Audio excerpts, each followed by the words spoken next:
नमस्कार, मैं हूं निवेदिता। दुनिया के दिग्गज फुटबॉलर में शामिल डिएगो माराडोना का बुधवार को निधन हो गया। माराडोना महज 60 साल के थे। माराडोना पैदा तो एक गुमनाम गरीब परिवार में हुए थे, लेकिन जब वो दुनिया से विदा हुए तो उनका नाम फुटबॉल के हर चाहने वाले के होठों पर था।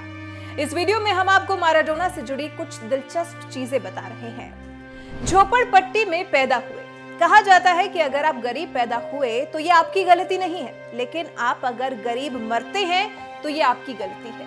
माराडोना पैदा तो गरीब हुए थे, लेकिन जब वो दुनिया से विदा हुए तो दौलत, शोहरत सब उनके पास थी। माराडोना का जन्म अर्जेंटीना की राजधानी ब्यूनस आयर्स की झुग्गी झोपड़ियों वाले कस्बे लानुस में हुआ था। माराडोना 8 भाई बहन थे। कहा जाता है कि जब माराडोना महज 3 साल के थे तो उनके एक भाई ने उन्हें फुटबॉल गिफ्ट की थी, जिसे वो करीब 6 महीने तक अपनी शर्ट के भीतर रखकर ही सोते थे। 10 साल की उम्र में फुटबॉल क्लब में एंट्री। जिस उम्र में बच्चा 4वीं-5वीं क्लास में पढ़ाई करता है, उस उम्र में माराडोना रोज एस्ट्रेला नाम के क्लब के लिए खेलने लगे थे। इसी क्लब में खेलते हुए अर्जेंटिनोस जूनियर्स के छोटे से क्लब ने उनकी स्किल्स को पहचाना।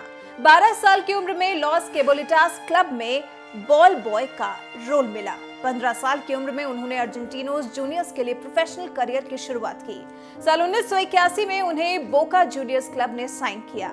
साल 1982 में माराडोना ने बोका जूनियर्स से खेलते हुए पहला मेडल हासिल किया।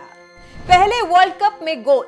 माराडोना के फुटबॉल स्किल, उनके टैलेंट को देखते हुए साल 1977 में उन्हें राष्ट्रीय टीम में जगह मिली, लेकिन साल 1978 में 18 साल के माराडोना को वर्ल्ड कप की टीम में इसलिए नहीं शामिल किया गया क्योंकि मैनेजमेंट को लगता था कि वो अभी बच्चे हैं। अर्जेंटीना ने साल 1978 का वर्ल्ड कप जीता और साल 1982 में बतौर डिफेंडिंग चैंपियन फिर मैदान में उतरी।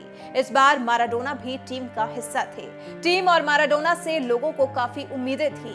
माराडोना सिर्फ पहले राउंड में ही हंगेरी के खिलाफ 2 गोल कर पाए। टीम का प्रदर्शन भी बहुत बढ़िया नहीं था।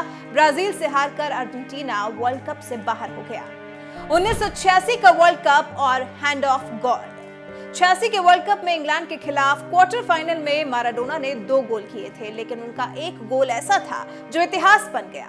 इस गोल को हैंड ऑफ गॉड कहा जाता है। इंग्लैंड की टीम का कहना था कि बॉल माराडोना के हाथ से लगकर गई है, लेकिन रेफरी ने फैसला गोल का ही दिया। इस हैंड ऑफ गॉड के बदौलत इंग्लैंड मुकाबले से बाहर हो गई और अर्जेंटीना ने आगे सेमीफाइनल भी जीता और खिताब भी। ये गोल थोड़ा मेरे सिर और थोड़ा भगवान के हाथ से छुआ था। मैच के बाद माराडोना ने यही कहा था, जिसके बाद इस गोल को हैंड ऑफ गॉड कहा गया। लोगों ने इसे गोल ऑफ द सेंचुरी भी चुना।